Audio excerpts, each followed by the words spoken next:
Buenos días. Buenos días. Se hizo tarde. Ánimo.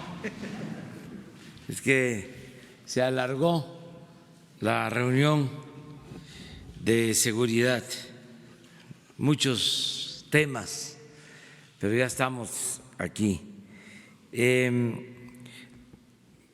Quiero aprovechar para hacer la invitación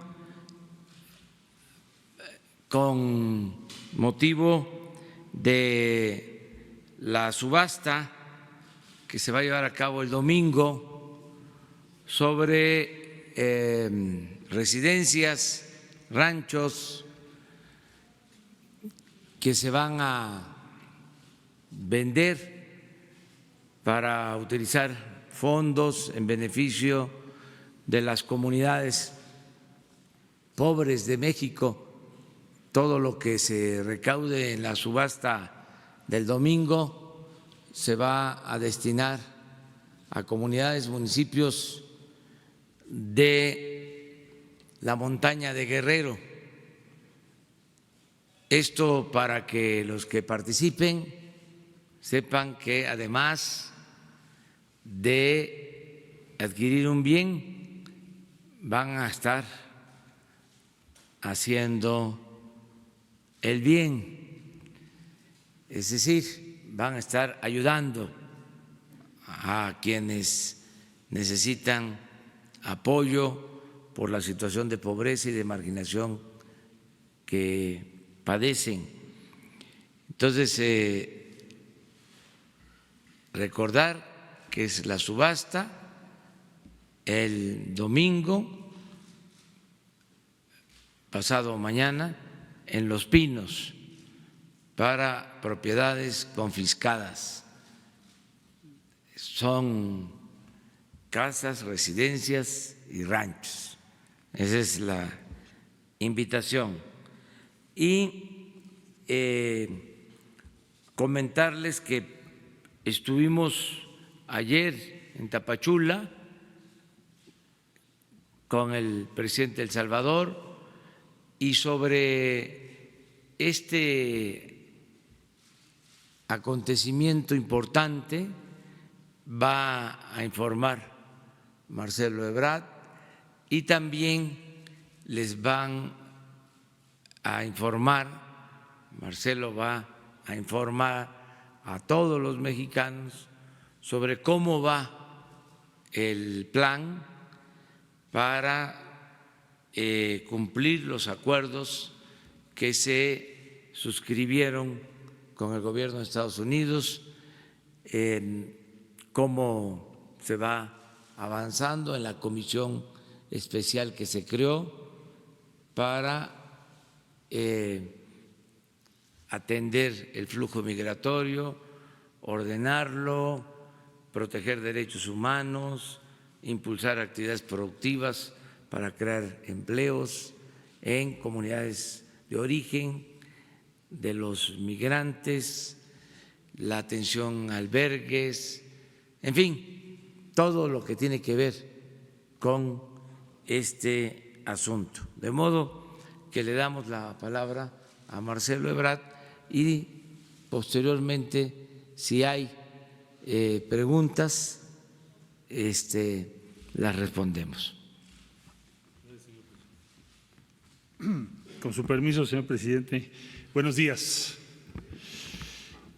Como recordarán ustedes, el programa especial tiene 5 apartados, 5 componentes, y paso revista a todos ellos muy rápido para después dedicarnos a comentarles qué fue lo que se inició el día de ayer, por qué es relevante, qué alcance tiene, qué significa. Y bueno, en primer lugar, comentarles que el despliegue de la Guardia Nacional ya está terminado, todos instalados como se había previsto. El segundo rubro, que es migración, el Instituto Nacional de Migración, su titular Francisco Garduño, nos informó hoy en la mañana que ya completó 650 plazas que necesitaba para que el instituto estuviera en condiciones de ejercer su función regulatoria, particularmente en el sur del país. No quiere decir que ya terminó, quiere decir que ya tiene lo que necesita para trabajar en el corto plazo. El tercer rubro, que tiene que ver con respaldar a las comunidades del norte del país que tienen personas centroamericanos, de los 3 países principalmente, Guatemala, Honduras y El Salvador, esperando por su cita de asilo que tiene lugar en los Estados Unidos. El licenciado Duarte ya visitó la mayor parte de estos puntos. Hoy en día estamos recibiendo personas solo por 3 puertos fronterizos y el número total que tenemos de enero a esta fecha son 14,000. ¿Por qué varía la cifra? Porque pues, se van llevando a cabo audiencias y entonces así como algunos están esperando, otros ya pasaron a tener su audiencia. Entonces tenemos en total 14,000 de enero al día de hoy. Del siguiente rubro, cuarto, que tiene que ver con bienestar, es decir, que nos ocupemos de que en el sur del país se acelere el desarrollo y sobre todo el bienestar para las personas. El señor presidente de la República ordenó que se ampliara la frontera de Sembrando Vida en número, y entonces en Chiapas hay 200,000 personas, hectáreas que se van a incluir adicionales a este programa. Finalmente, en el quinto rubro, nuestra actividad internacional, ahí, si me lo permiten, me detengo, abro un paréntesis para explicar con más detalle. Esta semana tuvimos varios acontecimientos relevantes. Se tuvo reunión con el secretario general de las Naciones Unidas en Nueva York, porque el Plan de Desarrollo Integral para Sur de México y Centroamérica, que fuese presentado ya hace más de un mes, tiene la participación de 17 organismos de las organizaciones de las Naciones Unidas, diferentes. Por ejemplo, ayer estuvo aquí UNICEF, la titular de UNICEF, Henrietta Fore, tuvo reunión con el presidente de la República para lo que va a ser el respaldo de UNICEF a las acciones que México está tomando y al programa respecto a la infancia, al cuidado de los menores. Entonces vamos a trabajar muy de cerca con UNICEF. También le invitamos a respaldar y a participar en el Plan de Desarrollo Integral. ¿Cómo va a participar UNICEF? Escuelas secundarias, crear condiciones de seguridad y de respaldo, no seguridad nada más entendida como seguridad pública, sino seguridad en cuanto a que no tengan que abandonar la escuela por falta de recursos o que el entorno de la escuela sea muy hostil o sea inseguro para los jóvenes. Entonces, ese programa es el que se va a hacer con UNICEF. Entonces, decía yo, tuvimos una reunión con el secretario general de las Naciones Unidas porque hay 17 organismos como UNICEF que están participando en el Plan de Desarrollo Integral para Sur de México y Centroamérica. El día de ayer que se tuvo el encuentro del presidente de El Salvador, Nayib Bukele, que recién tomó posesión en El Salvador, y el presidente Andrés Manuel López Obrador, se dio inicio al programa de cooperación más grande que México haya hecho con Centroamérica. No tiene precedentes y voy a explicar en qué. Se van a invertir $100 millones para implementar el programa o un programa muy parecido a Sembrando Vida, en este caso en El Salvador, después en Guatemala y después en Honduras. ¿Qué se pretende demostrar con este programa? Bueno, hay quien dice que cuando se piensa en un plan de desarrollo, pues es a largo plazo, dentro de 20 años o 10 Y no, lo que se quiere demostrar es que estas acciones como Sembrando Vida pueden tener un impacto en cuanto a que ofrecen oportunidades inmediatas para las personas y no a largo plazo. Especialmente ¿dónde? Bueno, como ustedes saben, en Centroamérica se ha venido creando por la devastación y por el cambio climático lo que se llama un corredor seco. Se ha venido desplomando la producción, hay sequías prolongadas y por esa razón esta inversión de Sembrando Vida, se llama Sembrando Vida porque es no solo darle oportunidades a las personas en lo inmediato, sino además revertir el fenómeno que ha llevado al cambio climático tan acentuado que estamos viviendo hoy en día. Entonces, para el caso de El Salvador, el día de ayer, los dos presidentes pusieron en marcha este programa Sembrando Vida, que tendrá sus modalidades de acuerdo a los programas también de El Salvador, por supuesto. Lo ponen en marcha y entonces para la próxima semana pues México va a estar contribuyendo con $30 millones vía la Agencia Mexicana de Cooperación. ¿Esto qué significa en términos de números? Significa que México se convierte en el principal país en cuanto a cooperación directa para el empleo y el bienestar se refiere en esos tres países, tanto en El Salvador, posteriormente Guatemala, posteriormente Honduras.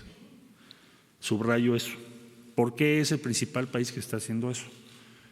Porque si ustedes suman lo que están haciendo otros países, o está destinado a proyectos de otro tipo, o son montos muy pequeños. ¿Qué es lo que hemos venido diciendo en todo el mundo? La manera de hacerle frente a los problemas que tenemos es que las personas tengan oportunidades donde viven. Esa debe ser la solución, pero hay que demostrarlo. Bueno, pues entonces el día de ayer se dio ese paso. Es el programa de cooperación más grande que ha hecho México. México se convierte en el principal país con cooperación para el bienestar y el empleo hoy por hoy. Y tercer lugar, creamos un programa común con los tres países, con la esfera de los tres países, empezando por El Salvador. Entonces, esto recibe el apoyo de Naciones Unidas, 17 organismos, y el día de ayer también la Unión Europea emitió, como ustedes saben, un comunicado vía Federica Mogherini, que es quien lleva las relaciones exteriores de la Unión Europea, diciendo: nosotros, la Unión Europea, respaldamos este plan. Es una buena estrategia, hay que participar. Ya lo habían hecho, como ustedes recordarán, España y Alemania. Ahora es la Unión Europea. La Unión Europea está renovando sus órganos de representación y de gobierno y van a preparar su presupuesto para los próximos 7 años, presupuesto de cooperación. Ellos trabajan por 7 años, nosotros trabajamos por 6. Casi coincide. Entonces, para ese programa de cooperación que ellos van a procesar en los próximos meses y autorizar a fin de año para empezar a trabajar con inversiones, ya dan el respaldo a este plan de desarrollo integral que ha sido una iniciativa de Honduras, Guatemala, El Salvador, México, plan que desarrolló y elaboró la CEPAL de las Naciones Unidas. Entonces, también el día de ayer hubo pronunciamientos del sistema iberoamericano. Rebecca Greenspan ayer sacó un comunicado muy interesante de respaldo a esta acción. Igualmente, la República Oriental del Uruguay, Chile, que tiene un fondo de cooperación junto con México, también va a participar. Y tenemos 19 países con los cuales nos vamos a reunir en las próximas 2 semanas, más de un país por día, para que este plan y sus acciones crezcan. ¿Por qué México tiene la autoridad para convocar? Porque está invirtiendo, porque está haciendo algo, porque preparó, promovió el plan y está poniendo recursos. Y entonces el argumento ahora es que los países desarrollados pues también participen, que la Agenda 2030 de Naciones Unidas se traduzca en una realidad, que ya no hagamos documentos, hagamos realidades, que cambie el bienestar de la gente, pero en el corto plazo, en lo inmediato. Bueno, pues eso es lo que se inició el día de ayer con El Salvador y por eso es tan importante para nosotros lo que implica. Se dirá, bueno, ¿y por qué se destinan recursos si en México hay tantas necesidades? Bueno, déjenme aclararles, se utilizan los recursos previstos en el Fondo Yucatán, aprobados en el presupuesto de egresos de la Federación por todas las fuerzas políticas, porque es parte del presupuesto. El Fondo Yucatán está destinado ¿a qué? A inversiones en Centroamérica. Entonces, ¿qué vamos a hacer? Lo vamos a ejercer, lo vamos a implementar. Pues, ¿de qué nos sirve tener el fondo ahí? Si lo que tenemos es una emergencia, una urgencia de demostrar que lo que estamos diciendo es una realidad. Ayer decíamos que inclusive los Estados Unidos en la declaración conjunta de fecha 7 de junio dice que le da la bienvenida al Plan de Desarrollo Integral para Centroamérica preparado por los 4 países que ya mencioné y que se compromete a liderar junto con México el respaldo de los socios internacionales de ambos países para que éste tenga resultados y la gente encuentre oportunidades en su casa, en sus lugares de origen, así dice la declaración conjunta, es el punto 4. Entonces, también vamos a invitar a Estados Unidos a que lo haga, como está ahí estipulado, como es su compromiso. México pone entonces, da el primer paso junto con El Salvador y ahora pues vamos a tocar las puertas de todos los países dirigentes que han dicho que apoyan este plan, pues llegó la hora de la verdad. Por lo pronto México cumple, inicia acciones desde el día de ayer, mediante el acuerdo de nuestro presidente Andrés Manuel López Obrador y el señor presidente de la República de El Salvador, Nayib Bukele. Bueno, este es el estado de la situación al día de hoy y estoy a sus órdenes para preguntas. Por favor. Buenos días. Buenos días.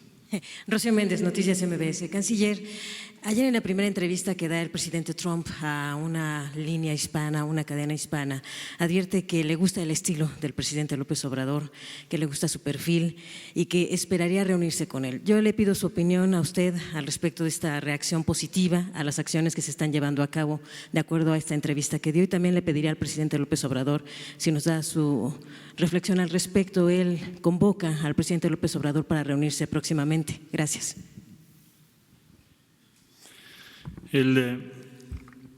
Yo diría lo siguiente, nosotros aspiramos a tener una buena relación con los Estados Unidos y de esa manera hemos actuado.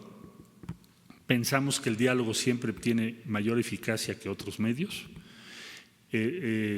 Habría que reconocer que estamos en un momento en donde hace muy poco el escenario podría ser de una guerra comercial entre los dos países y en lugar de eso lo que tenemos es lo que escuchamos el día de ayer.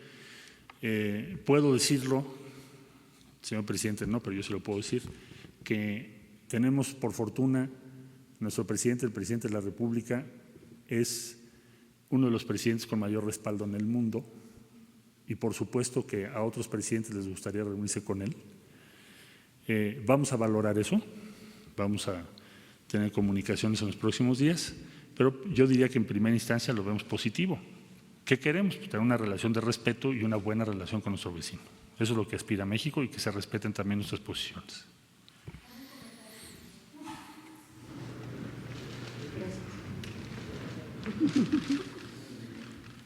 Vamos a seguramente a tener este encuentro más adelante. Queremos evaluar el resultado del acuerdo. Eso podríamos hacerlo de manera conjunta.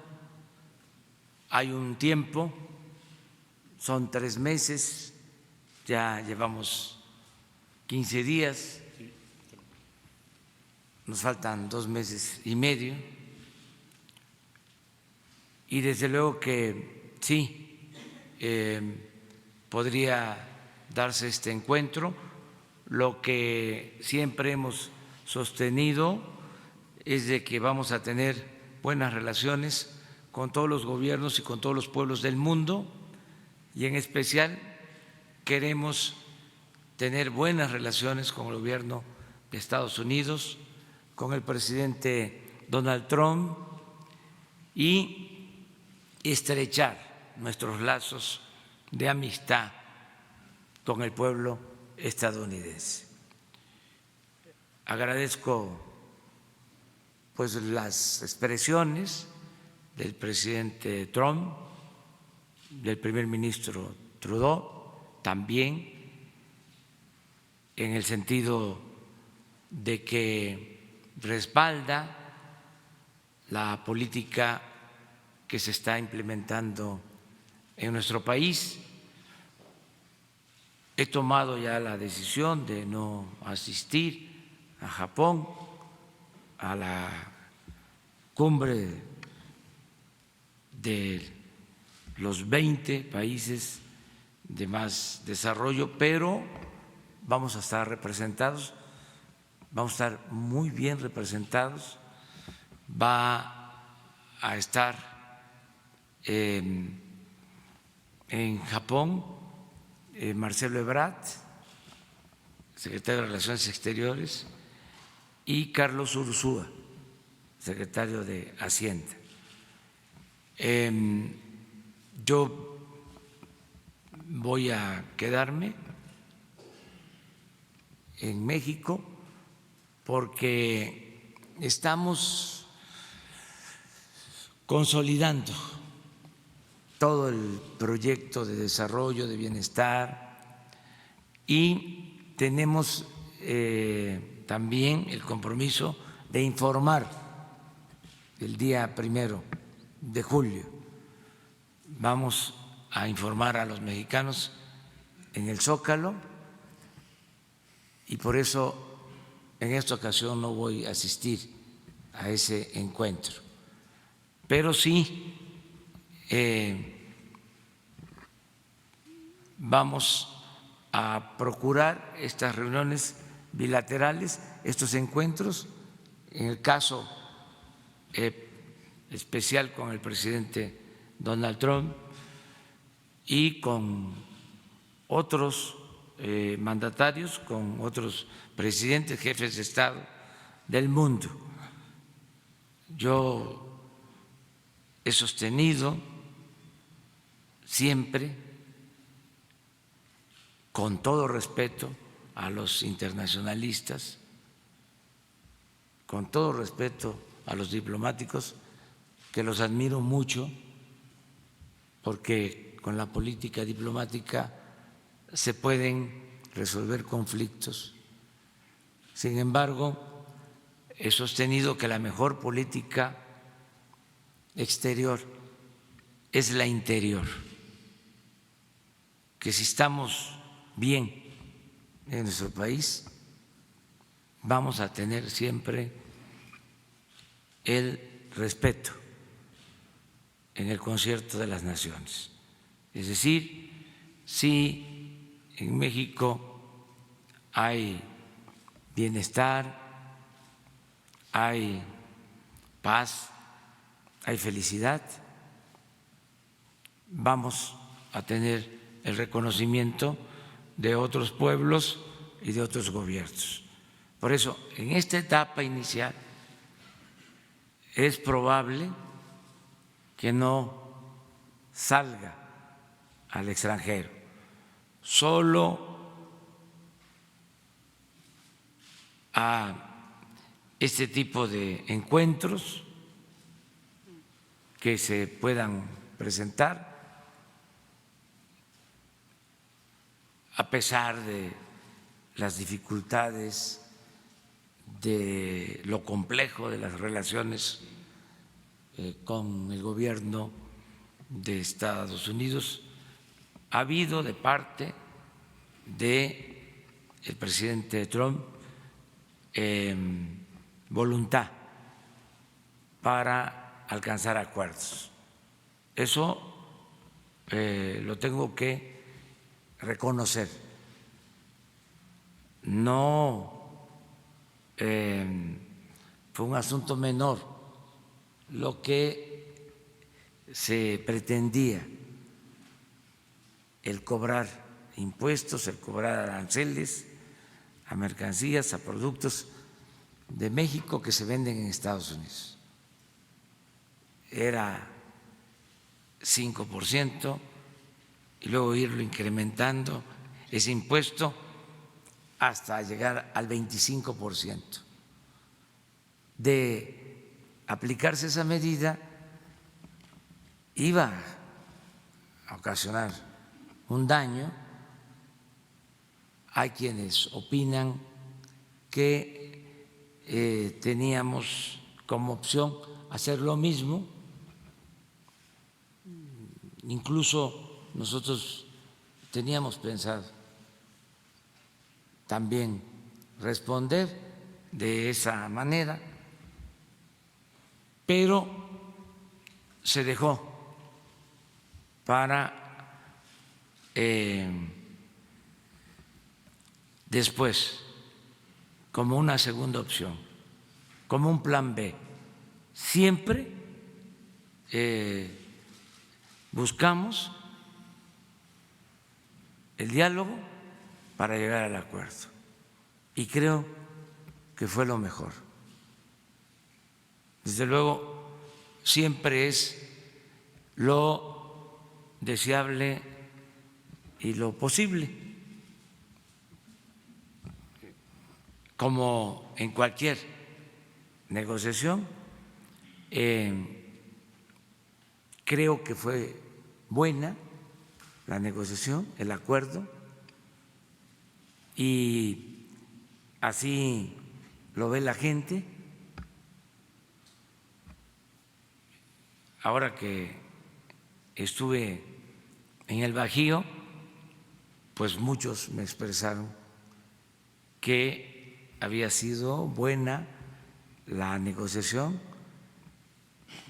No olvidemos que estamos vendiendo más a Estados Unidos que lo que les compramos,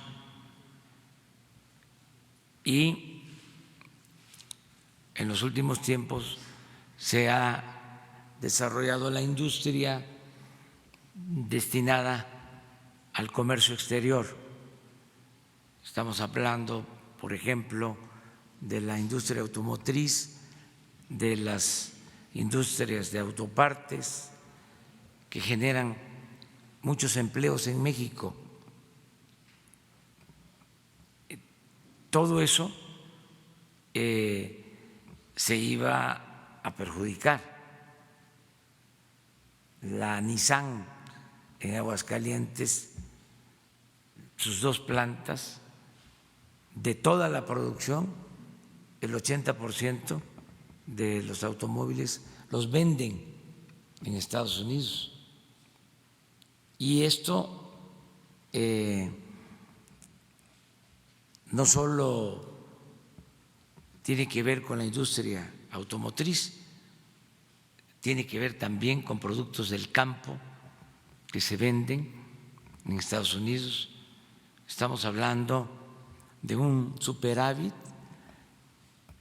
a favor de México de alrededor de 70,000 millones de dólares. Entonces, por eso fue bueno el acuerdo y no queremos nosotros la confrontación. Por nosotros no va a quedar. Nosotros siempre vamos a tener la mano abierta, tendida. No tengo ningún problema de conciencia sobre este asunto. Sé cuáles son los límites, las fronteras, para mantener a México como un país libre y soberano. Lo tengo muy claro, pero no se puede solo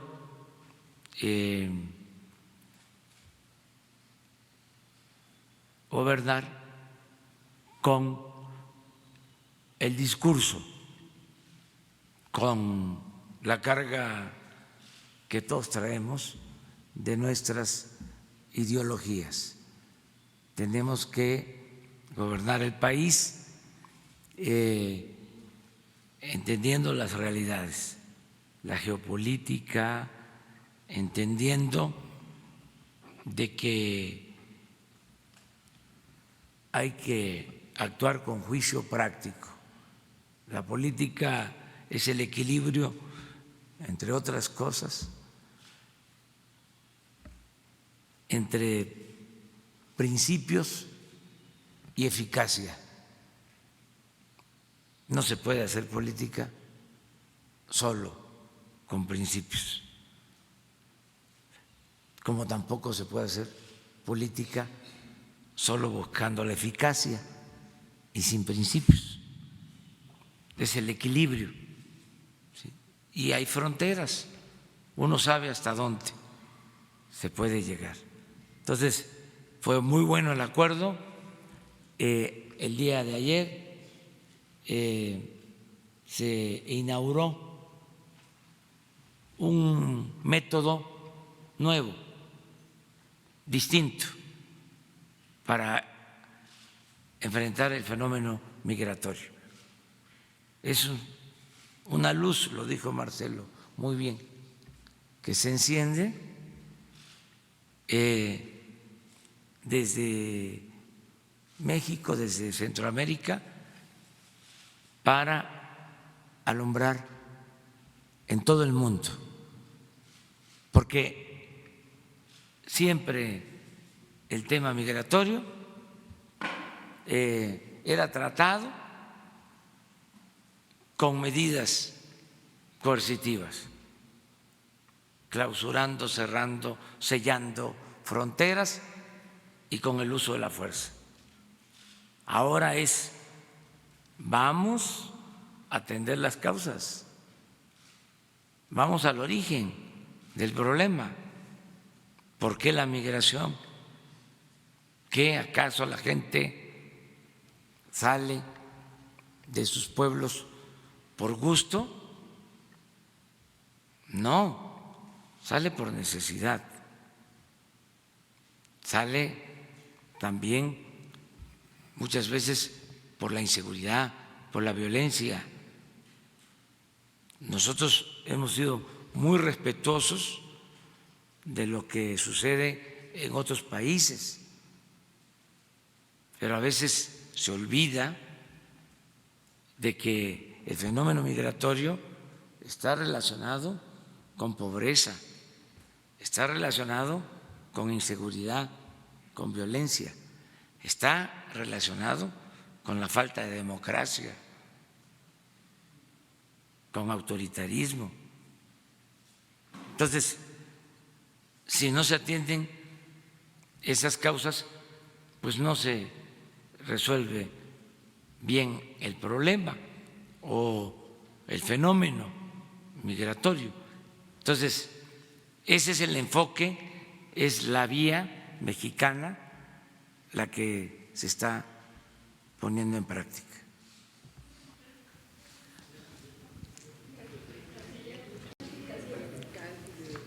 A ver, tú por favor, no la señorita que está ahí. Gracias. Buen día, canciller. Bueno, preguntarle en primera instancia a usted el tema de los flujos migratorios. En efecto, apenas tiene unos días que se están empezando a implementar y ya hay algunos planes que se están llevando a cabo. Preguntarle si ya tienen cifras de si han notado ustedes que ha disminuido la intención de los migrantes por cruzar México. Se lo pregunto en torno a los temas que sí, a las cifras que sí tienen. Sabemos que desde enero empezaron a registrarlos con nombre, con apellido, etcétera. Y bueno, saber si con estas cifras, es decir, con estos procedimientos, han notado que las personas han disminuido pues en número por la intención de querer cruzar por México para llegar a Estados Unidos precisamente en este plan. Y perdón, aprovechando, preguntarle al presidente López Obrador, ayer se lo preguntaban al presidente Donald Trump y ahora preguntarle a usted, ¿México está haciendo el trabajo sucio de Estados Unidos? Y por otro lado, preguntarle si es conveniente esta reunión con el presidente Trump, ahora que hace unos días lanzó su campaña para la reelección. Ahora el presidente Trump sí quiere una reunión. ¿Cree que es conveniente en este contexto? Gracias. ¿Cómo no?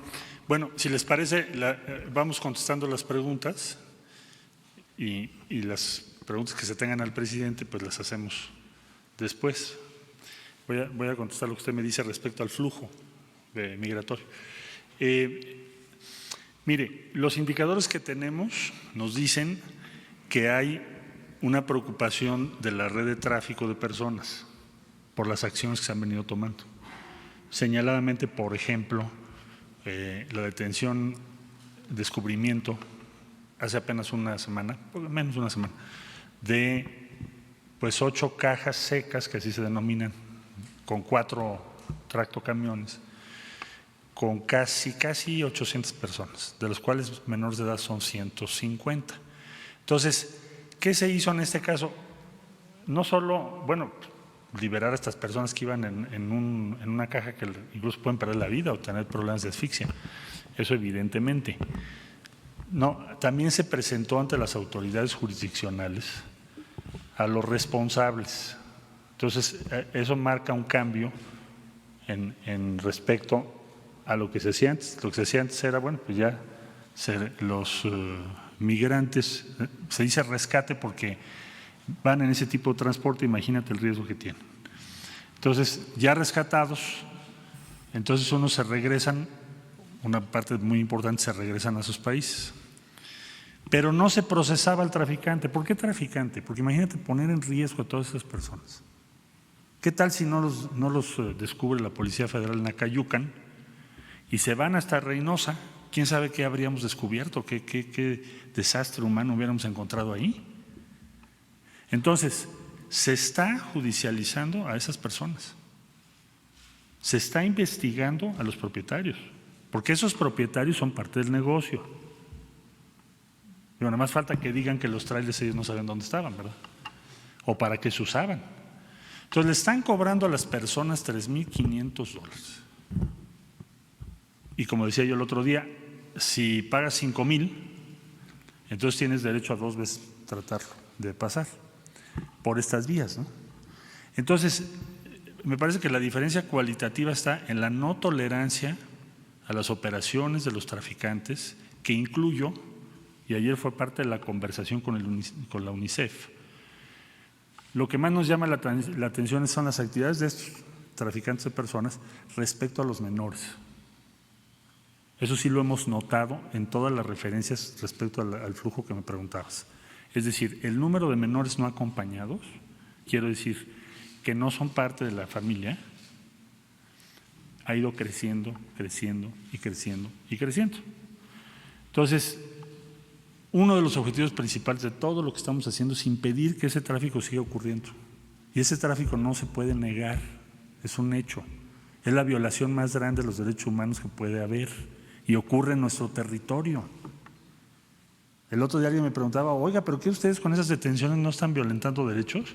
Perdón, violentar derechos es permitir que traten a las personas de esa manera, que pongan en riesgo su vida, que estén traficando con menores de edad, porque es lo que están haciendo.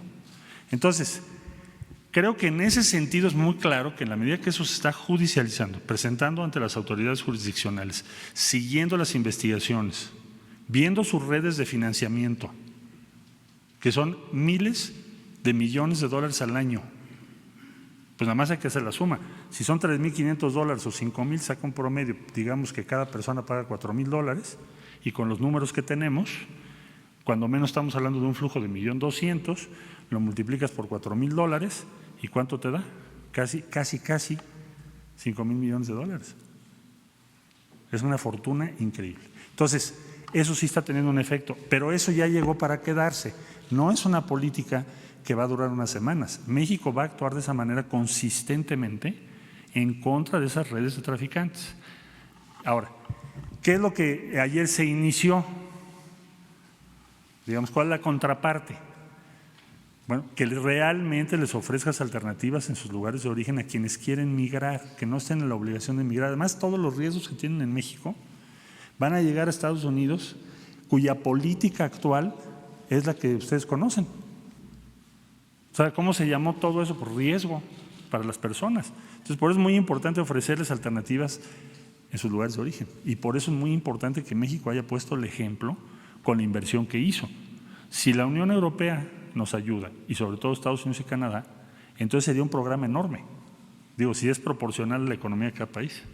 Entonces, vamos a demostrar que sí es posible, que sí es factible, que sí es deseable y que es mucho mejor hacer eso. Pero al mismo tiempo no dejo de subrayar que la tolerancia a los traficantes ya no va a existir en México. Por favor.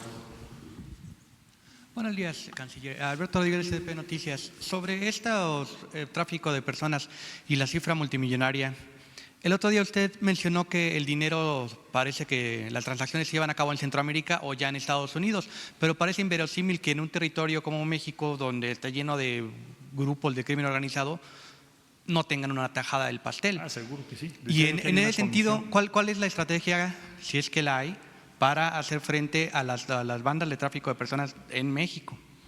Estamos haciendo el mapa, sí, como vemos ahorita cómo está la labor de inteligencia hasta donde vamos por las instituciones correspondientes, se contrata el servicio en Honduras, en Guatemala y El Salvador.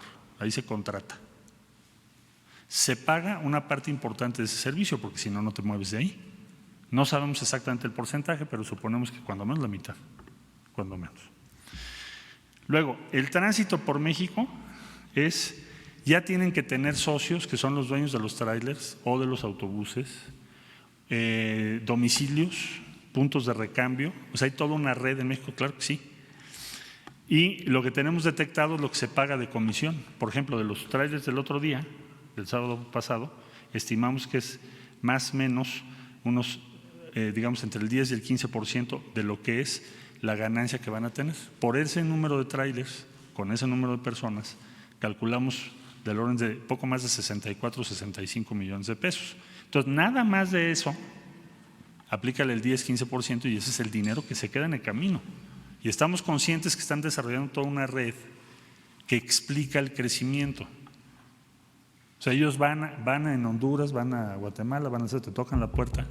Si usted me paga $3,500, yo lo pongo en Estados Unidos en tantos días y en Estados Unidos, si me paga un poco más, le consigo hasta su permiso de trabajo. Es lo que están haciendo. Bueno, ahora, yo diría, el deseo de moverte y de aspirar a algo mejor, eso pues, no lo podemos criticar, al contrario. Pero los traficantes sí son un problema muy serio. Entonces, una parte se queda en México, por supuesto que sí, lo estamos investigando. Ahora, hay otra parte en Estados Unidos que se paga.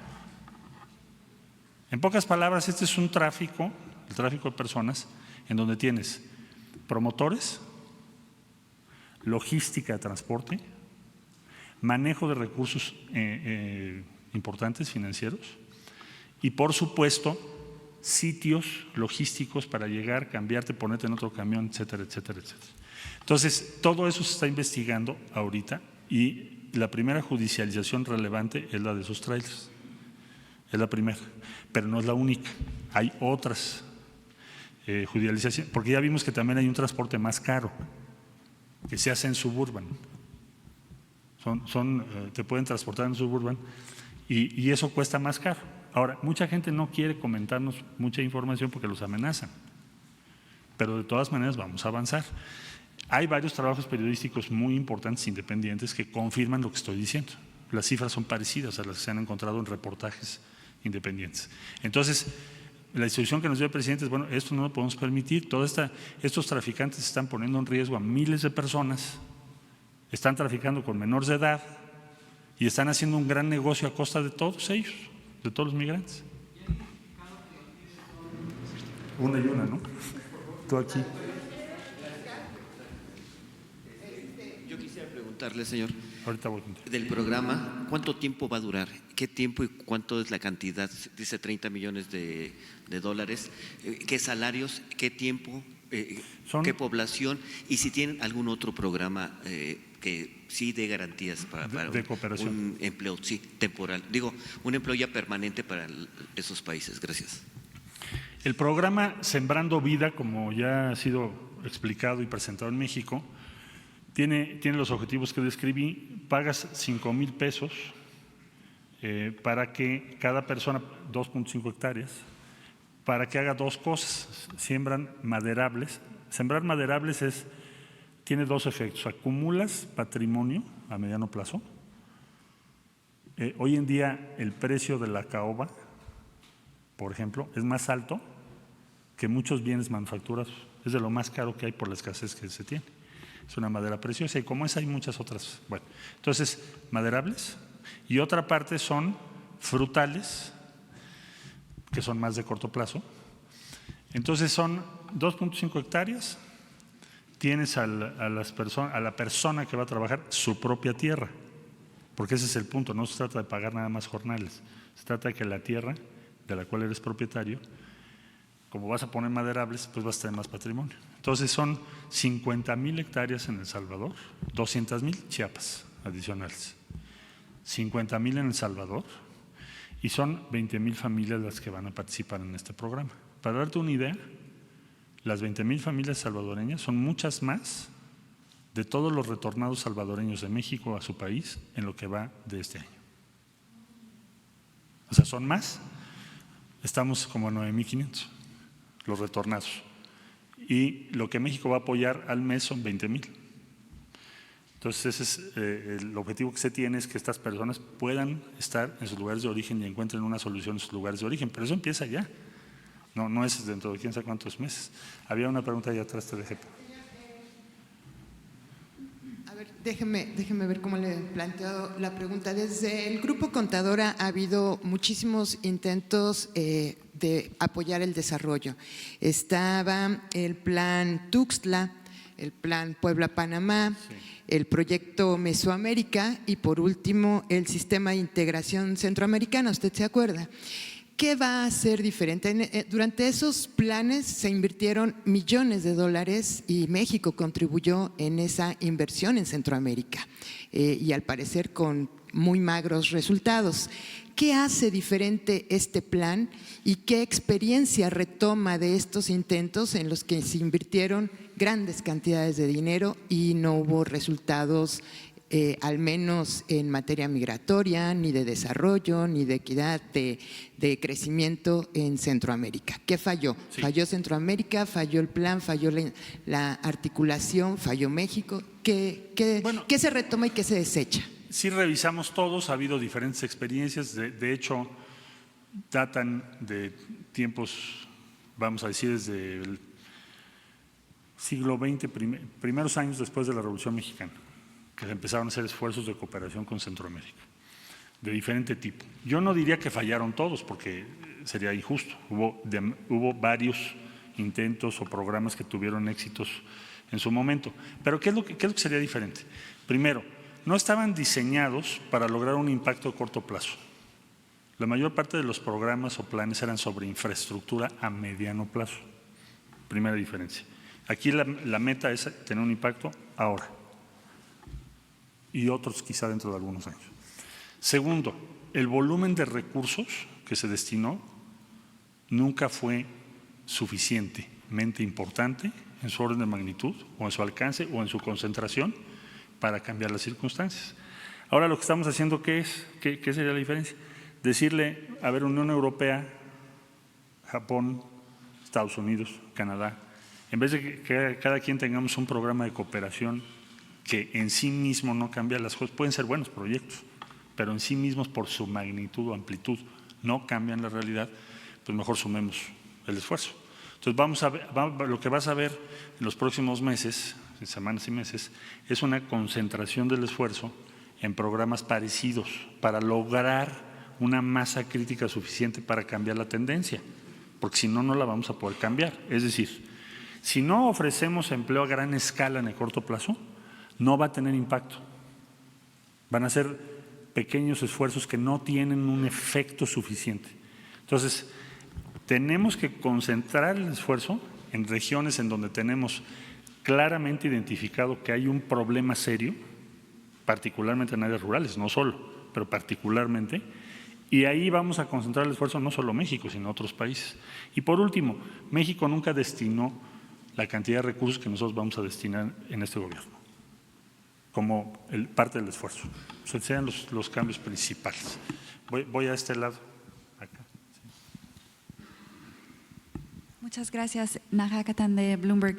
Canciller, quisiera preguntar sobre el G20, si tienen algún objetivo en particular. Entiendo que después va a China.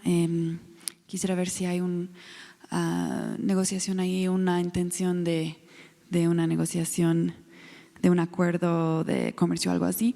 Y rápidamente para el presidente y para después, quisiera solo preguntar, presidente, usted ha destacado la fortaleza del peso mexicano en estos meses y no hay duda que está muy fortalecido. La semana pasada tuvo el mejor desempeño desde que usted tomó oficina de su puesto.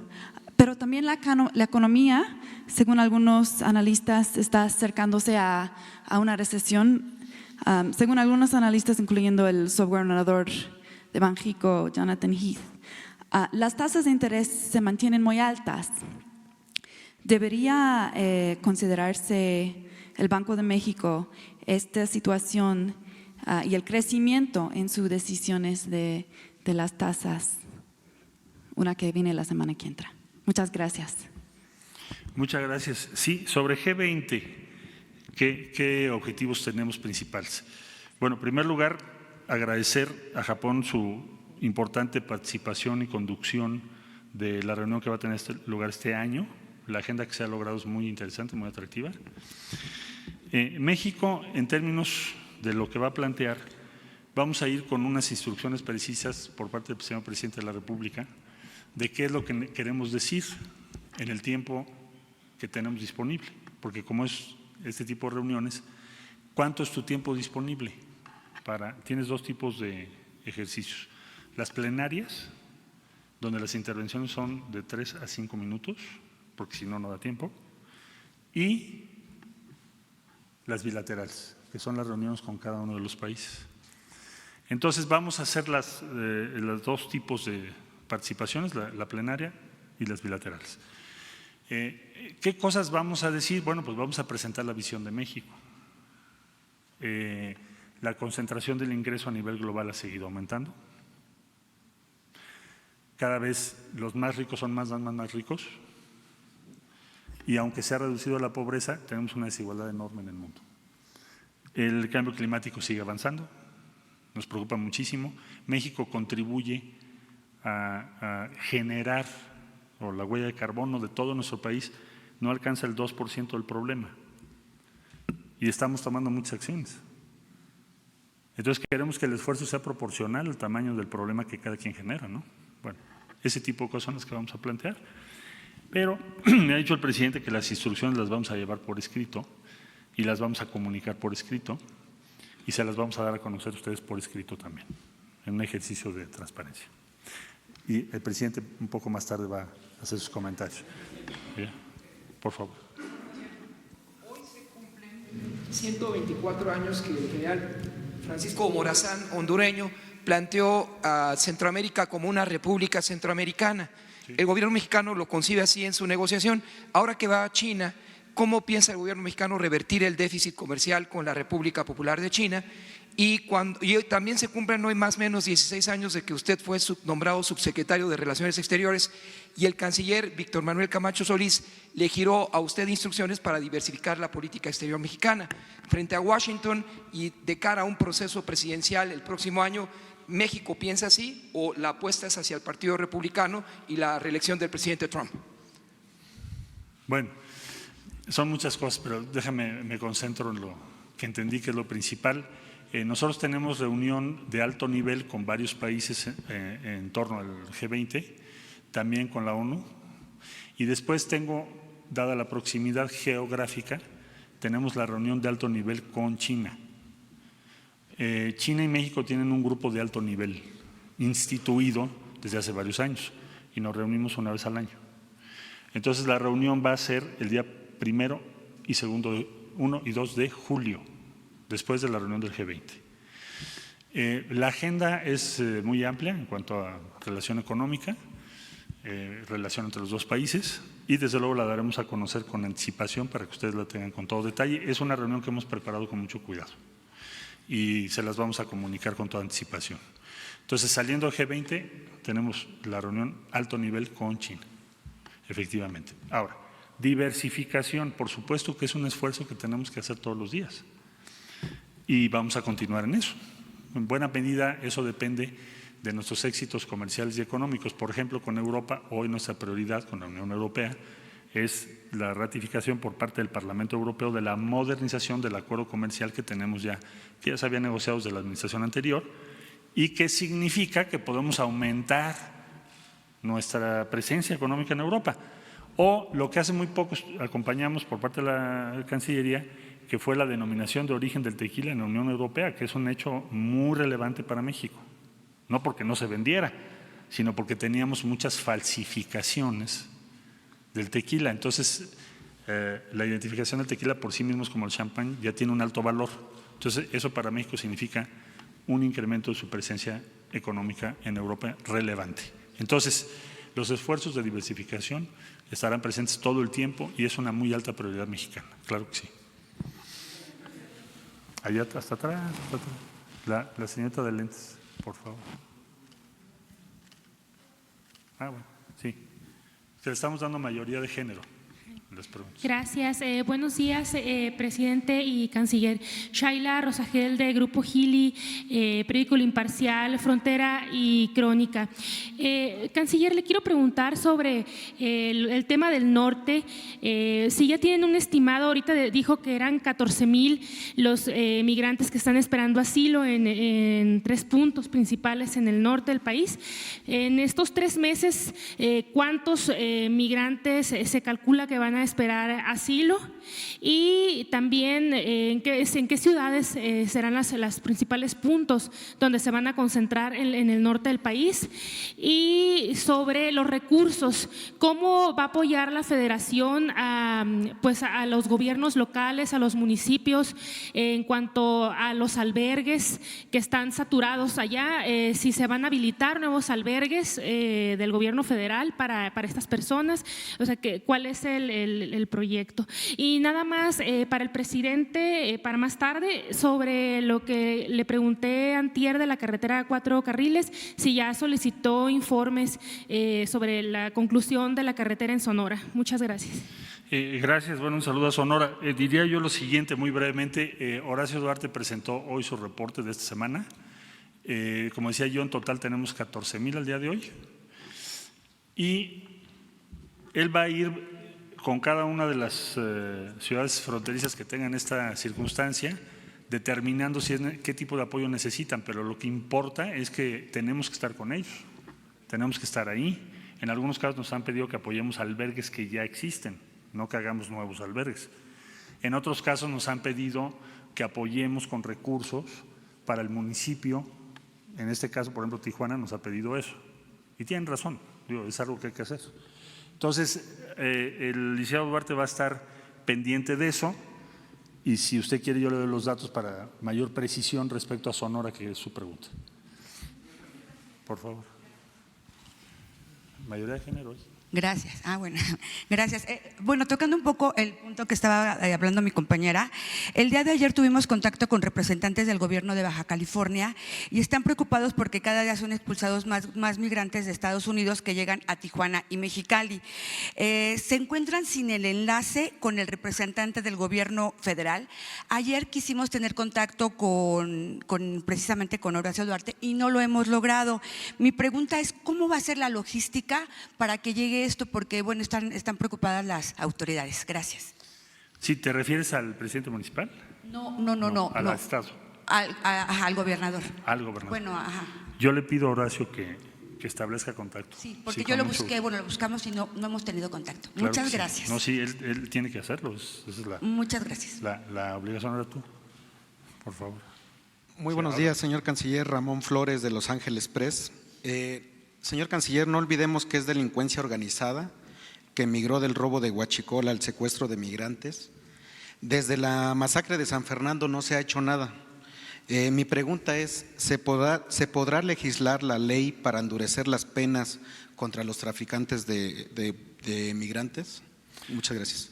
Bueno, hasta este momento no estoy enterado de que haya alguna propuesta de cambio a la ley en esa materia en particular, pero si llegara a ser necesario seguramente se plantearía, si es que es indispensable hacerlo. Por lo pronto vamos a actuar con lo que la ley dispone, que sí nos da herramientas para trabajar. Tú, por favor. Buenos días, mi nombre es Alberto Betancourt, de Radio UNAM. Quisiera hacerle una pregunta, secretario. Sí. La negociación tan difícil en la que usted participó se desarrolló en un contexto muy concreto, en el que existe un clima de ascenso del racismo contra los mexicanos y los latinoamericanos en Estados Unidos.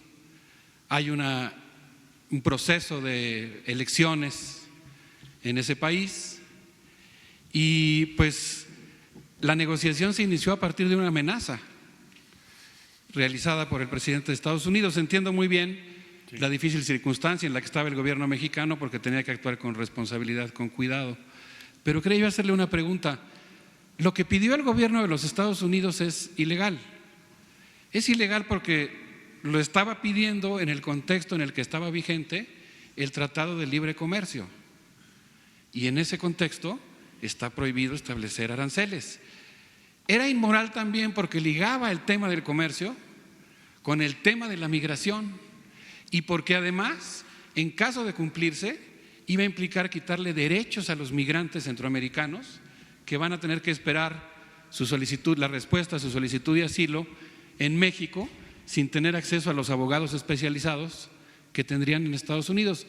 En ese contexto supongo que la decisión que usted tuvo que tomar fue muy difícil, pero yo quería preguntarle concretamente, ¿se exploró la posibilidad de que México hiciera valer su importante tradición y su peso diplomático en el sentido de proceder con las instancias que hicieran valer el derecho? Es decir, ¿se exploró la estrategia de que México acudiera a instancias internacionales para hacer valer la legalidad? Gracias. Desde luego que sí, siempre lo hicimos, siempre tienes nuestra obligación es tener un plan para cualquier eventualidad. Entonces, en primer lugar vamos a aclarar, el tema de las tarifas es contrario al tratado, pero no es ilegal. O sea, sí lo puede hacer el presidente de Estados Unidos, de acuerdo a su legislación interna. Nosotros tendríamos que irnos a un panel, pero pues finalmente eso puede tomarte meses. Es decir, el planteamiento de tarifas, en lo que tú presentas tu recurso y se puede desahogar, pues probablemente ya estaríamos llegando a los 20%. Un impacto de 20% en la economía mexicana, para darte una idea, es como crear una crisis, sin exagerar, parecida a la 95. ¿Por qué?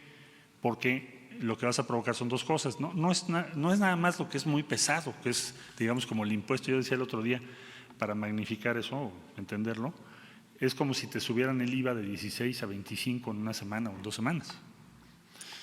Sino que también frena las inversiones, o sea, tiene implicaciones estructurales. Entonces, ese era pero sí lo analizamos. Bueno, luego, Organización Mundial de Comercio.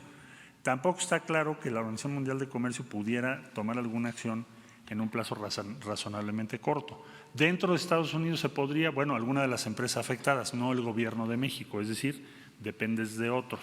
Entonces, tu instrumental jurídico no es tan vasto, sí se puede hacer, pero te toma mucho tiempo.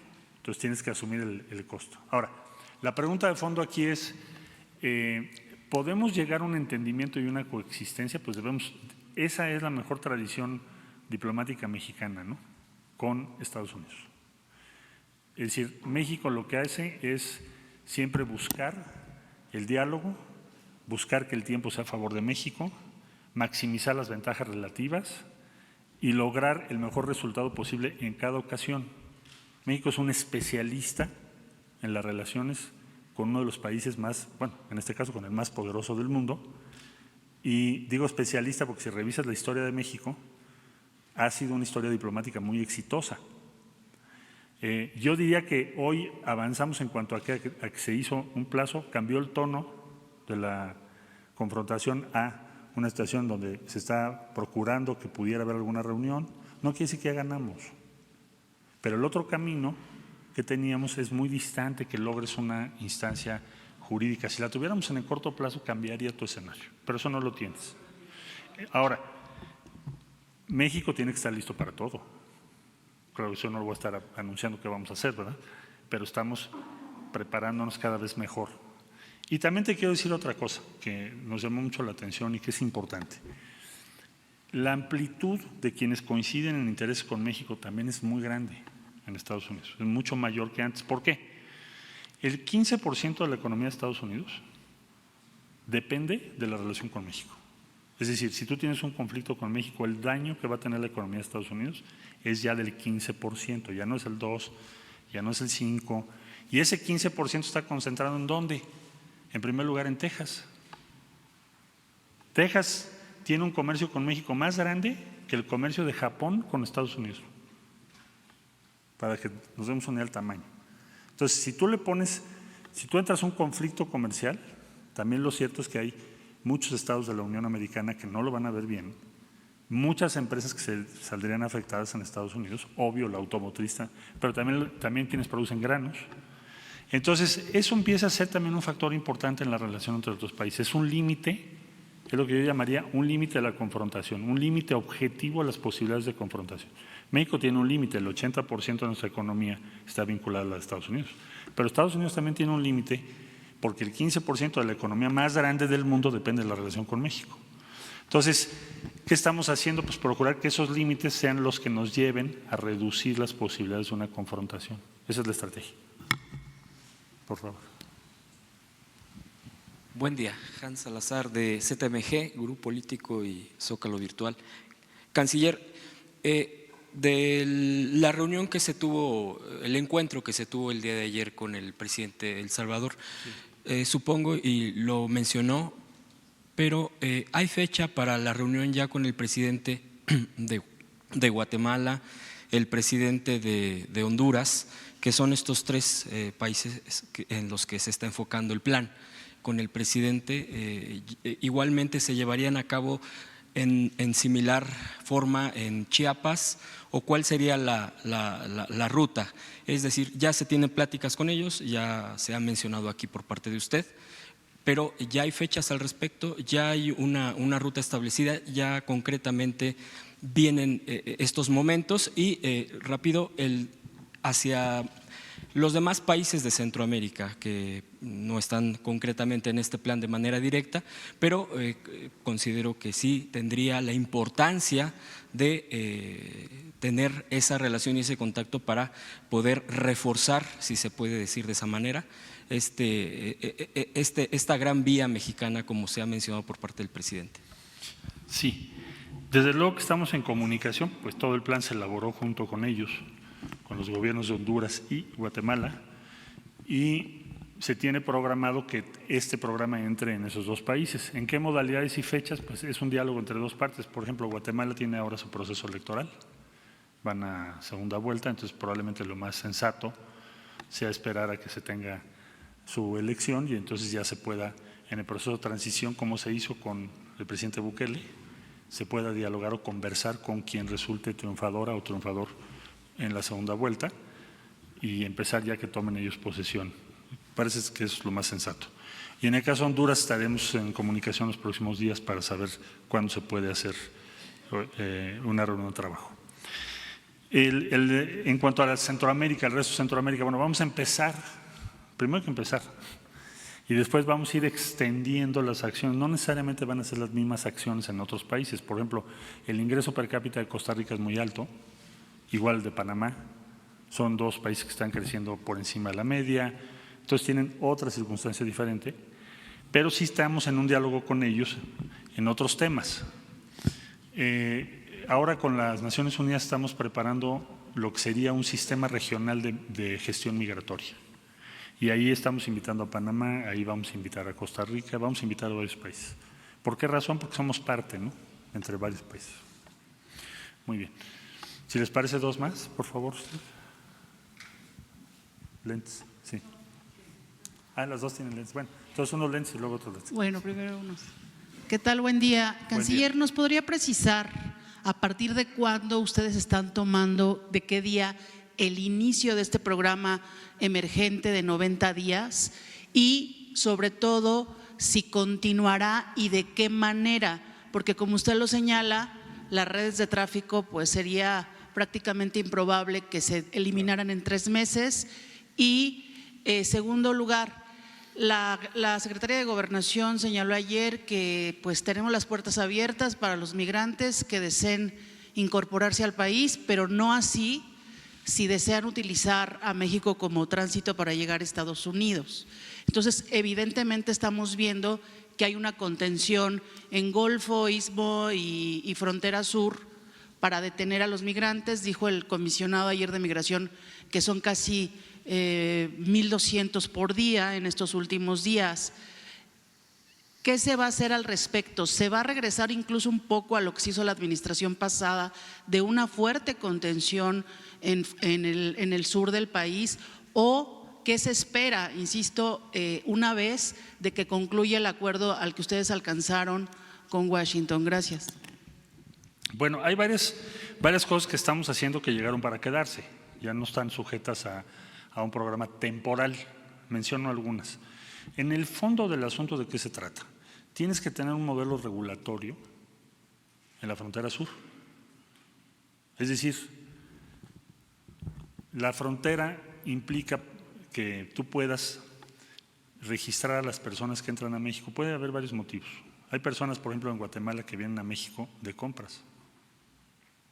Hay personas que trabajan del lado mexicano. En fin, hay todo un gran flujo de personas entre las dos fronteras. Y yo sé y todos sabemos que es compleja, pero eso no quiere decir que no tengas una presencia regulatoria del Estado mexicano. Bueno, eso llegó para quedarse. Eso tiene que funcionar. Es una obligación del Estado mexicano que eso funcione y funcione bien. La no tolerancia a las actividades del tráfico de personas, que es delincuencia organizada, por supuesto, llegó para quedarse. No depende de este acuerdo, va más allá.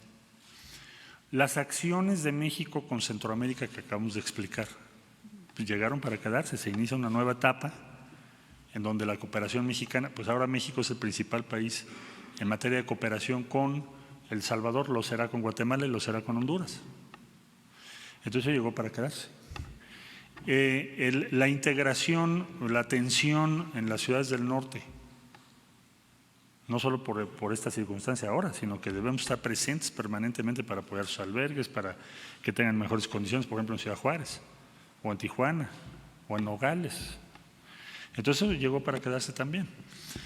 Y los programas o las acciones de inversión en el sur de México, pues llegaron también para quedarse, se van a quedar todo el sexenio. Y además van a tener efectos más allá de este sexenio. Ejemplos, bueno, pues el transísmico o el Tren Maya o Sembrando Vida, que evidentemente ya cuando hablas de 200,000 hectáreas en Chiapas, pues va a tener un impacto enorme, ¿no? Entonces, la mayor parte de estas políticas y de las acciones que están tomando son ya permanentes. Bueno, no sé qué te refieres exactamente a la contención, pero pedirle el que las personas se tengan que registrar a la entrada de México está en la ley mexicana. Y eso ya, lo único que se va a hacer es que se respete. Hay de dos, o cambiamos la ley, el otro día se lo dije al diputado Muñoz Ledo y otros diputados, si ustedes creen que esta ley hay que cambiarla, pues cámbienla, es el legislativo el que lo determina, ¿no? Pero la actual legislación mexicana dice, y me parece sensato, que las personas que están en nuestro territorio deben registrarse, debemos saber quiénes son. Por ejemplo, el caso de los trailers, les preguntaba yo, ¿tenemos registrado a alguno de esos menores de edad? No, a ninguno. Entonces no existen en el territorio, porque como no están registrados, pues tu Estado mexicano no te das por enterado, tú no los proteges y están en la peor indefensión que puede haber, que es el que no existes legalmente.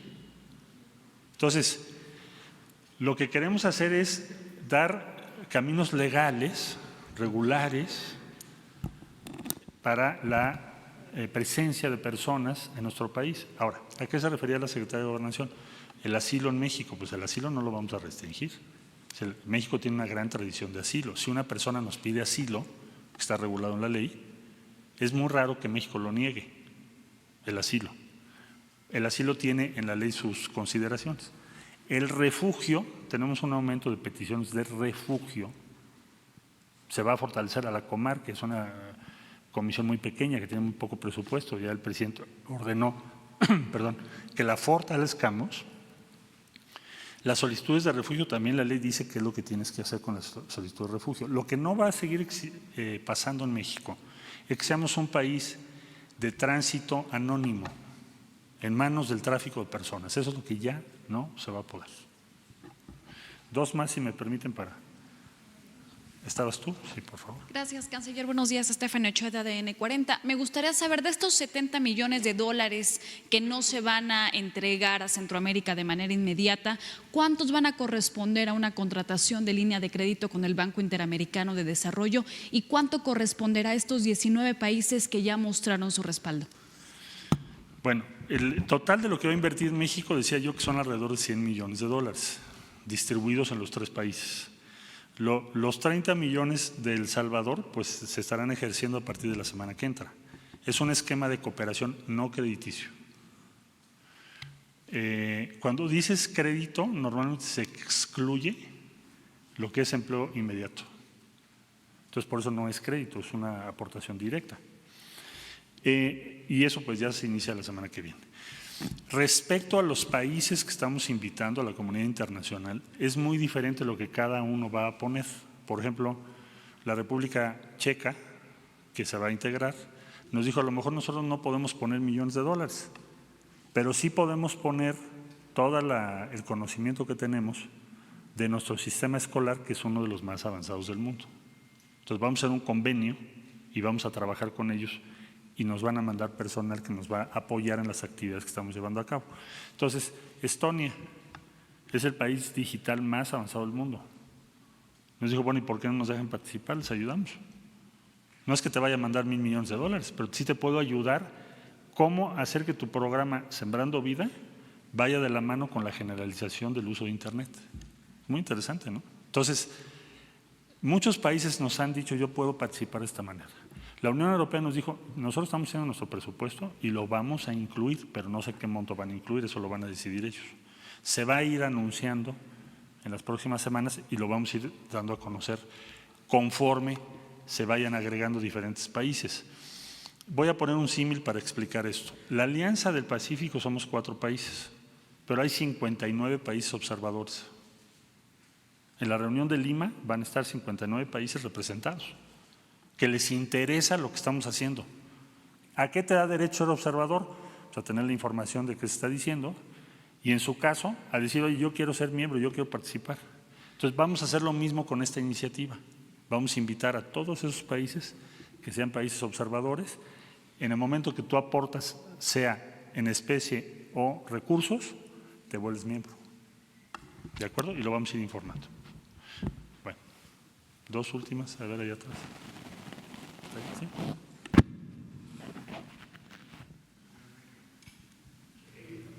Señor Canciller, gracias. Perdón, gracias.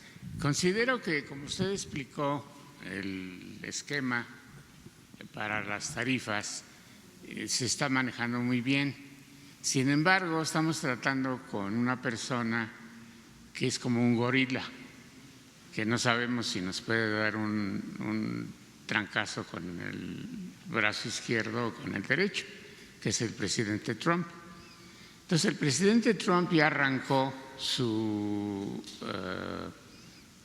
reelección el martes y en su discurso nos volvió a atacar a los mexicanos y a los latinos en general como the brown menace, o sea, la amenaza café. Entonces es muy probable que en 15 días o 30 días tengamos nuevamente las tarifas que nos quiere imponer. Pero con lo que usted dijo, quiero yo decirle que yo como abogado americano, porque soy abogado americano, existe un medio por el que se puede parar al presidente para que no aplique esas tarifas. Y es rápido, no es como usted dice que hay que ir a la Organización Mundial de Comercio, ni mucho menos. Entonces, quiero yo saber qué despacho de abogados los está ustedes asesorando. Yo tengo los nombres de Jones Day, que estaba asesorando a Pemex y le cobró millones de dólares por un juicio que perdió, y Cleary Gottlieb, que estaba asesorando a Peña Nieto en materia de inversiones. Entonces, no sé con qué bufetes están trabajando ustedes, que no parece que les están dando la respuesta adecuada. Ahora, por el otro lado, aparte de lo que ustedes… ¿Qué recurso es el recurso inmediato? No puedo decirlo aquí porque hay 200 gentes que lo publicarían inmediatamente. Pero sí puede criticar la estrategia jurídica, pero no puede decir por qué. No, puedo… acabando la junta, yo le puedo decir a usted ahí en 30 segundos cuál es el recurso. Entonces le contesto muy rápido. No tenemos bufetes norteamericanos. Okay, la estrategia jurídica mexicana la diseñamos en la consultoría jurídica de la Cancillería. Ok, entonces por eso nosotros no tenemos la información en mi oficina en Houston. Pero se la doy. ¿Cuál despacho es el que los representa? Bueno, ¿perdón? ¿Cuál es la pregunta? La pregunta es la siguiente.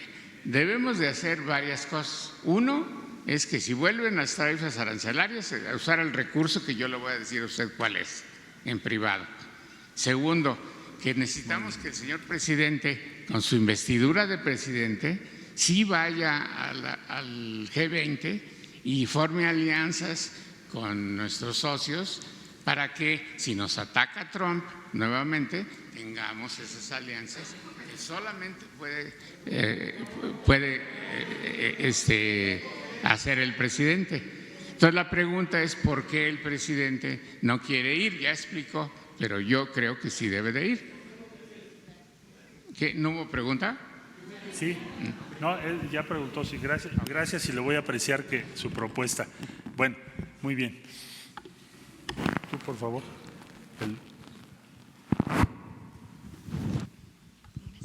Buenos días, canciller. Buenos Montserrat Sánchez de Reporte Índigo. Yo quisiera preguntarle si tiene la cifra de los meses más recientes por migración de los menores que no vienen acompañados y también si de todos ellos se trata de tráfico de personas. También, como mencionó hace un momento de reportes periodísticos, hay historias de menores migrantes que no son por tráfico de personas, o sea, ellos se van de sus hogares para apoyar a sus familias buscando a otros familiares. ¿Qué se va a hacer en el caso de estos menores migrantes? Gracias. Sí, con mucho gusto. Desde luego que no todos los menores de edad podríamos decir que están dentro de alguna red de tráfico de personas, pero sí sabemos que la mayoría tienen que pagar, las personas tienen que pagar para pasar a Estados Unidos. No hay paso hasta ahora que hayamos detectado en estas redes que no significa un pago. Entonces los comprometen de diferentes maneras. Eso es lo que nos parece que debemos combatir. Desde luego que hay muchos jóvenes o adolescentes, sería más propio decirlo, que buscarían otras opciones y tienen derecho a hacerlo. Pero aquí contra lo que estamos es el cobro, la explotación de las personas, el arriesgarlos, como tenemos evidencias de todo género. Bueno, los ponen en el desierto a cruzar el desierto, ahorita las temperaturas son altísimas. Entonces, ese es el asunto. ¿Qué vamos a hacer con los jóvenes, por ejemplo, con El Salvador o en Honduras y Guatemala? Pues hay mucho interés respecto al programa que está haciendo México. Ayer también la UNICEF pidió la información respecto a jóvenes construyendo el futuro. Es decir, ¿qué alternativas podrían tener los jóvenes en esos países para no correr riesgos extremos como lo están corriendo ahora, ¿no? O que caigan presa de los traficantes? Y eso es lo que vamos a tratar de organizar junto con los países, ahora en este momento con El Salvador y más adelante con los demás. Bueno, tú, que ya llevas como 3. Y si les parece, aquí ya cerramos esta parte para permitir, y tú, bueno, para permitir que el presidente haga su comentario. Gracias, muy buenos días. Secretario, bueno, ¿qué va a pasar con aquellos migrantes que no tienen, en efecto, la calidad de refugiados ni que están solicitando tampoco el asilo, sino que, en efecto, su propósito es llegar a Estados Unidos? Y se lo pregunto porque la secretaria de Gobernación había señalado, una vez que había ganado las elecciones el actual presidente López Obrador, ella señalaba, condenaba la política exterior llevada por Peña Nieto, en la que decía que los migrantes que ingresaban a México habían cometido, si acaso, una falta administrativa que no ameritaba que se les encarcelara, como ella consideraba que estaba ocurriendo con las estaciones migratorias, y que tenían todo el derecho de transitar libremente por territorio mexicano en busca de forjarse una mejor vida en Estados Unidos. Entonces, ¿qué va a pasar con aquellos que declaren que en efecto lo que quieren no es quedarse en México, sino pasar a Estados Unidos? Y segunda pregunta, las agencias estadounidenses estuvieron en México durante prácticamente desde el sexenio de Felipe Calderón, 13 de ellas con oficinas en México, incluidas por ejemplo la CIA, incluida la DEA, el Servicio Secreto, el FBI. Quiero preguntarles si siguen con oficinas en México y si siguen trabajando con agentes en este país. Gracias. Mira, hay entre México y Estados Unidos muchos convenios de cooperación y hay presencia de diferentes agencias en su embajada. Es parte de la embajada norteamericana, igual que nosotros tenemos en Estados Unidos. Por ejemplo, el Centro de Inteligencia Nacional tiene un agregado en Washington. Respecto a operaciones, digamos, que no se hayan informado, no hay. O sea, México no ha autorizado ninguna operación de ese tipo. No lo haremos en este sexenio. Ahora, respecto a qué va a pasar con los migrantes, bueno, pues lo que estamos diciendo que es, a ver, las estaciones migratorias deberían de ser una estancia muy corta, que tú lo referías ahorita. ¿Qué es lo que nos ha dificultado las cosas? A veces el reconocimiento de las personas por las formalidades que la ley te impone. Es decir, tiene que haber un cónsul de otro país que identifique a la persona para que puedas liberar su retorno al país en cuestión. Y eso a veces está tomando mucho tiempo. Por eso estamos trabajando con ellos para que nos ayuden. No tenemos ningún interés de que esas personas estén ahí, ni deberían estar, deberían de irse inmediatamente. Es un tema burocrático, pero que sí es importante porque están todos los tratados que México ha firmado. O sea, nosotros no podemos retornar a alguien a un país nada más porque queramos. Para retornarlo tiene que ser identificado por su país. Hay una serie de formalidades. Entonces, esa es la razón. Y por supuesto que estamos haciendo el mejor esfuerzo ahora con el cambio en el INAMI. Esperamos que eso se agilice mucho y que no tengamos personas esperando tanto tiempo. Lo mismo nos pasa con los extracontinentales. Eso es más grave. Porque muchos de esos países ni siquiera tienen embajada en México, ni consulado. Entonces ahora estamos viendo cómo vamos a resolver eso, porque tienes personas de Ghana, tienes personas de Etiopía, tienes personas de muchos países. Unos llegan a Brasil, otros llegan a Panamá y de pronto están en la frontera con México, ni siquiera hablan español. Es todavía más desgarrador y conmovedor, ¿no? Es un periplo el que hacen para llegar hacia Estados Unidos. Entonces, eso está significando un reto mayor al modelo regulatorio mexicano porque simplemente no había respuesta. Entonces, de pronto tienes personas extracontinentales 2 meses en una estación migratoria. Eso no puede ser. Entonces, tenemos que resolver ese problema. Estamos conscientes de eso. ¿Qué va a pasar con México, país de tránsito anónimo? Pues ya se acabó. Si esa es la pregunta. O sea, eso de que nos hacemos como que no, tenemos una ley pero no la aplicamos, pero sí, pero no, y ponemos todo en manos de la delincuencia organizada, ya no. Porque son muchos riesgos para las personas. Vamos a intentar otro modelo, pero hay que organizarlo. Hay que hablar con los migrantes, hay que registrarlos, hay que saber si son menores, si son mayores, qué tiempo van a estar, cuál es su objetivo. Es decir, no es un delito que quieras migrar. Es un error quien lo ve así.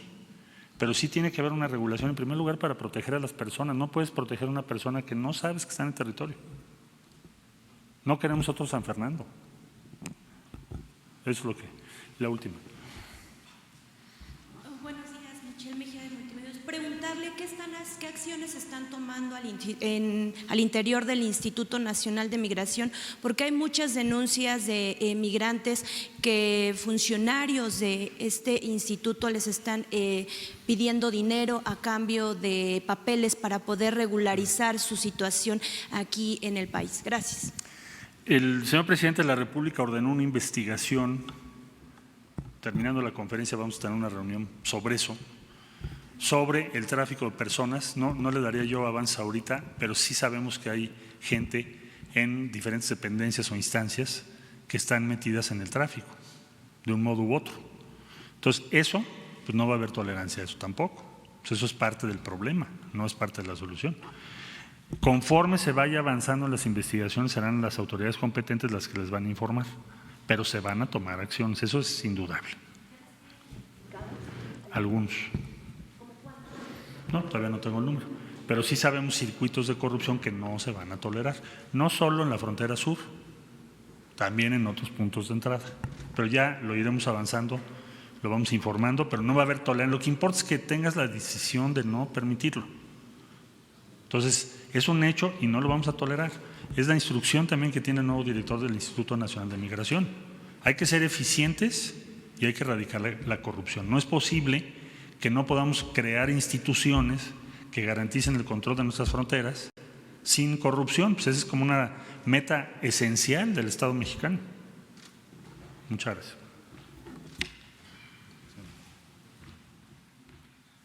Bueno, pues fue bien contestado todo.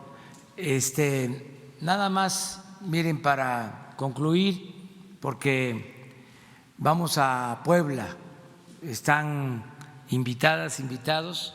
Vamos a estar en San Martín, Texmelucan, a las 11 de la mañana, 11 o 12 de la mañana, y en Atlisco, también en Puebla.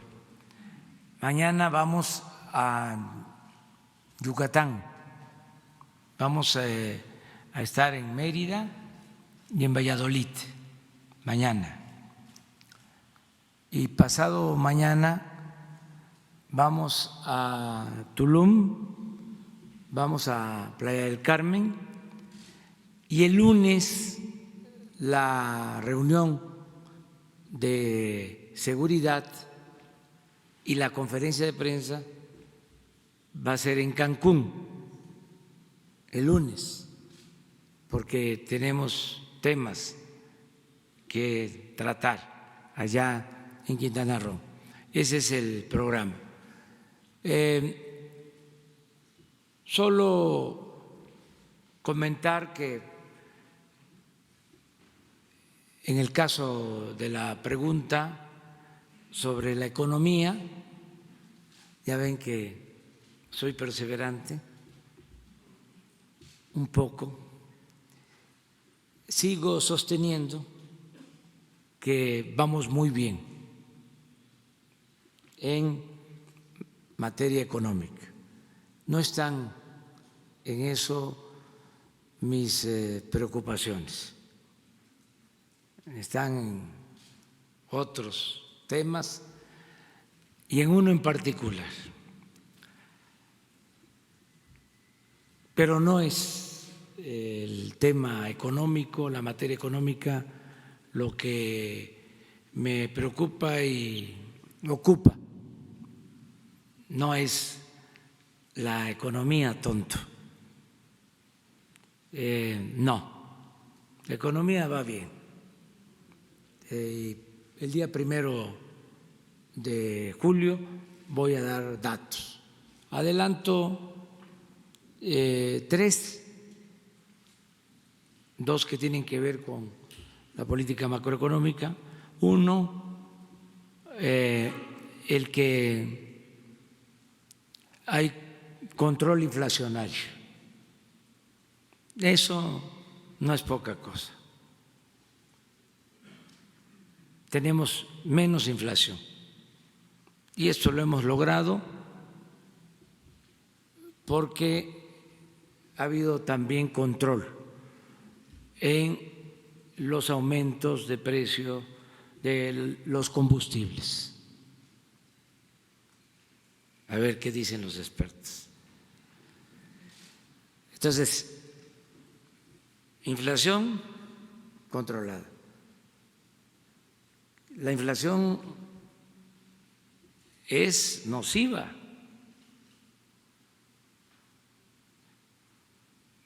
No exagero, pero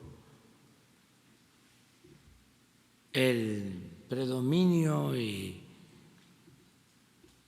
las arbitrariedades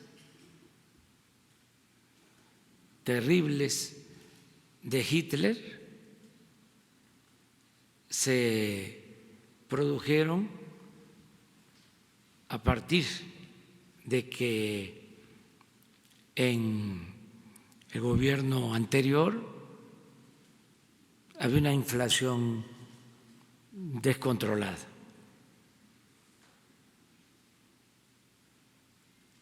Entonces, en eso vamos bien. Lo segundo, nuestra moneda se ha apreciado. Ese es otro dato importante. Lo tercero es lo que produce polémica, lo del crecimiento, que nos bajan las proyecciones sobre crecimiento. Yo creo que vamos a crecer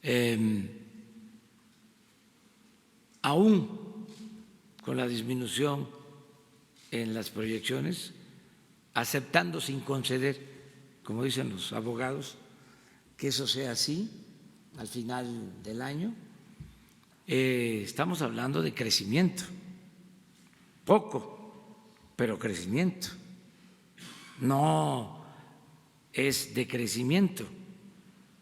Entonces, en eso estamos, son 3 elementos. Sobre las tasas de interés, pues eso lo decide el Banco de México y hemos nosotros hecho el compromiso de respetar la autonomía del Banco de México. No vamos a meternos en ese tema, en ese asunto.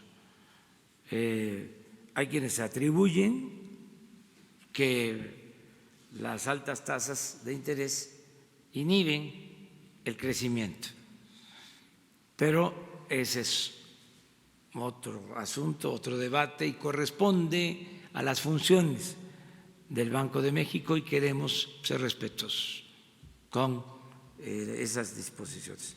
En general vamos muy bien y están invitados para el día 1 de julio al Zócalo. Bueno, ese día tenemos que resolver, porque es lunes, si nos encontramos en la mañana o hasta las 5 de la tarde en el Zócalo. Ahí se los dejo de tarea y que la pasen bien el fin de semana. Adiós, adiós.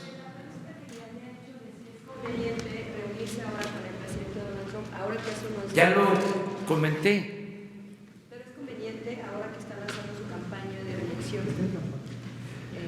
Mire, nosotros no podemos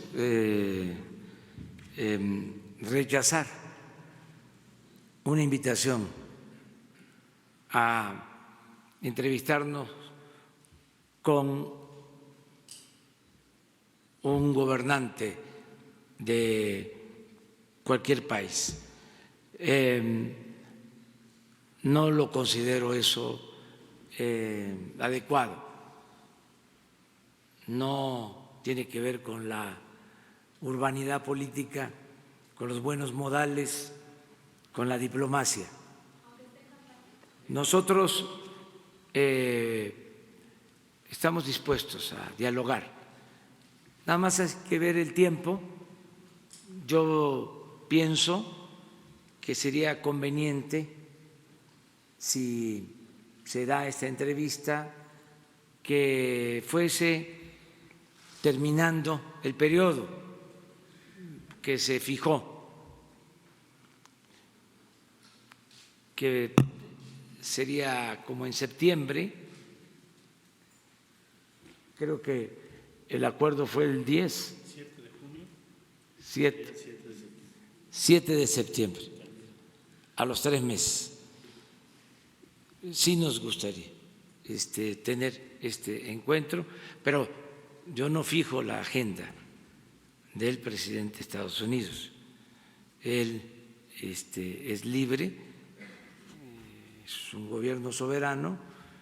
Ellos tendrían que tomar en cuenta sus tiempos.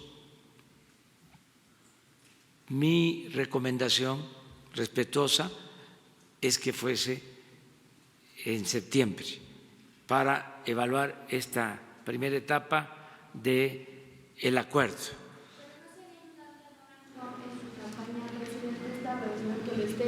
Utilizando a México para lograr sus objetivos, lo que es su principal gancho en su campaña.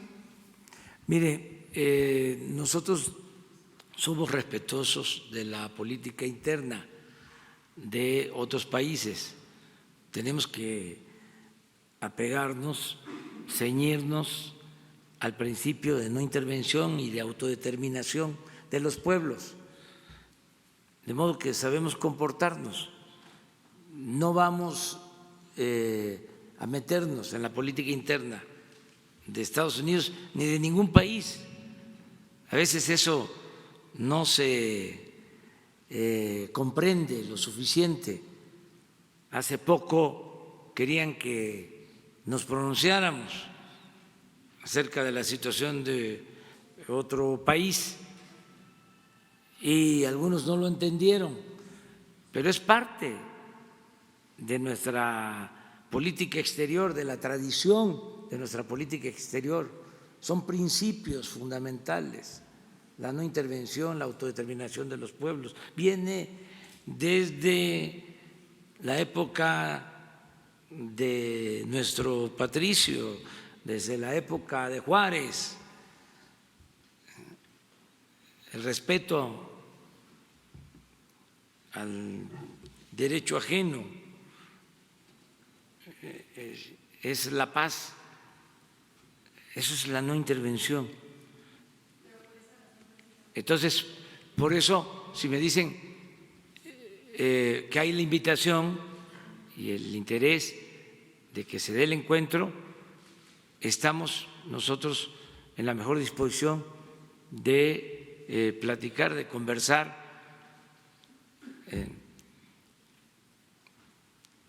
con el presidente de Estados Unidos y ya sea en Washington o aquí en la Ciudad de México. Eso pues ya es asunto de los diplomáticos. Yo se lo encargo a Marcelo, que él vea si se puede dar este encuentro, pero no podemos rehuir a un encuentro así. Además, sería irrespetuoso.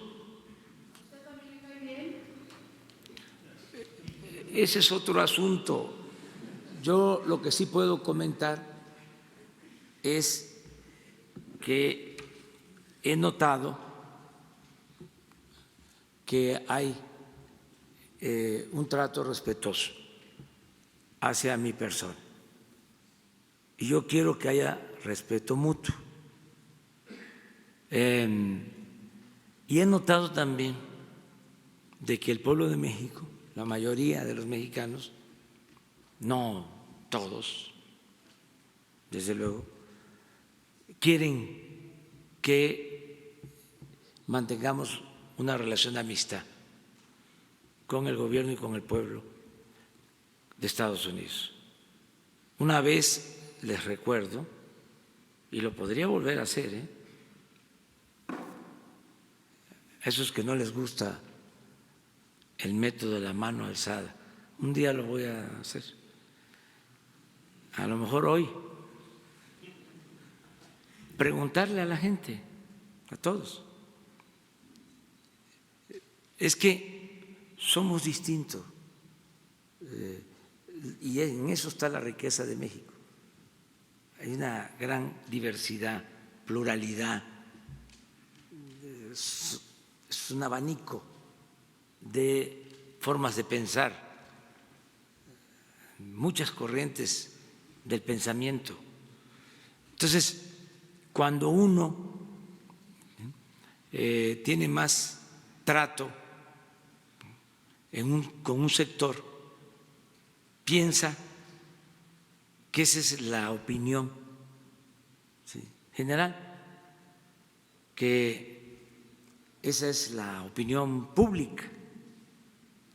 Suele pasar mucho cuando tiene uno un círculo, por ejemplo, para estar interactuando en redes sociales. Pues si piensan como nosotros, si son de nuestra clase social, de nuestro estrato social, pues van a haber muchas coincidencias. Pues pero México es un mosaico cultural. Entonces, son distintos puntos de vista. Uno de los cambios que se está dando en el país, ya lo he dicho y insisto, es de que el pueblo de México está participando más, la mayoría de los mexicanos, porque antes se pensaba que la política era asunto de los políticos. Hace poco lo dije, para un político tradicional, hace 30, 40, 50 años, el pueblo no existía.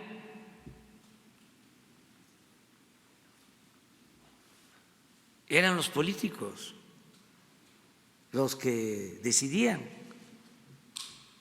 Entonces, se consideraba al ciudadano como incapaz.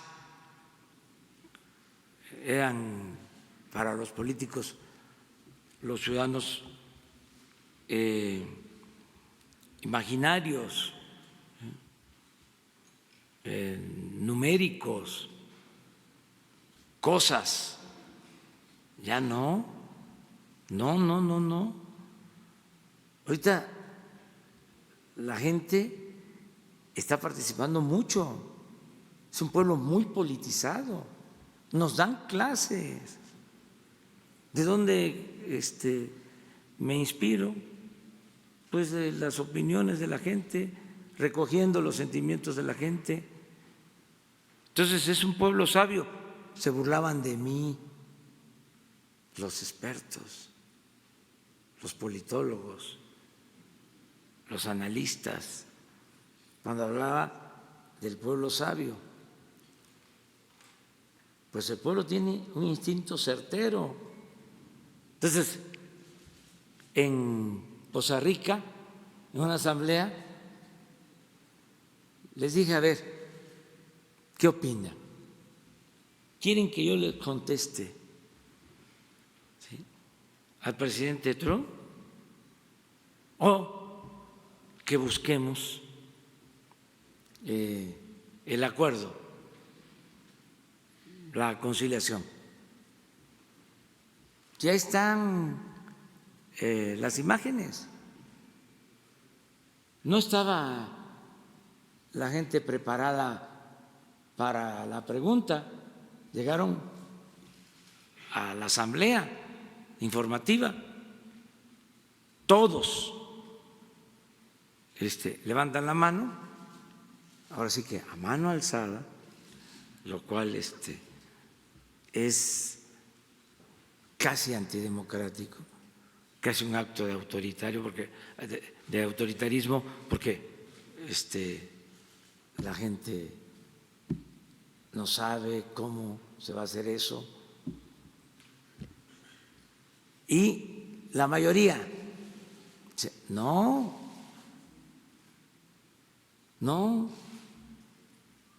nos enganchemos, no caigamos en la provocación,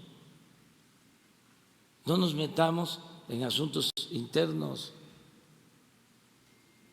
Además, todo tiene sus límites.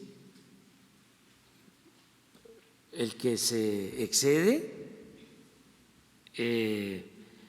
no queda bien en ninguna parte del mundo. No hay que tener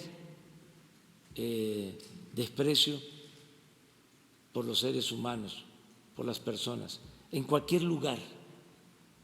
Puede ser la gente más conservadora,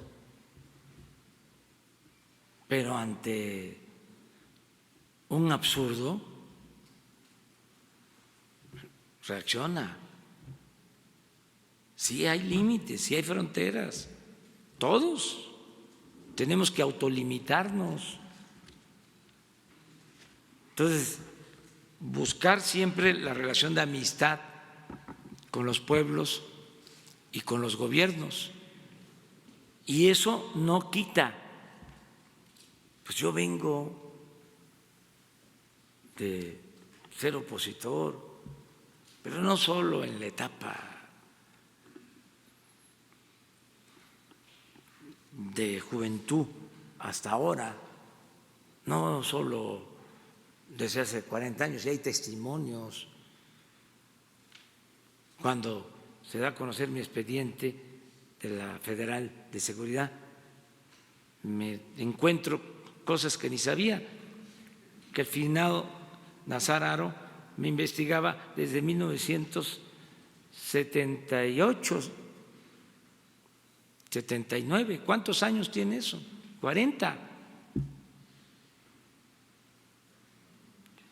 Y su nota, ¿sí?, tachándome de comunista en el expediente, hace 40 años. Pero no solo esa vida, ese periodo, no, desde chamaco. O sea,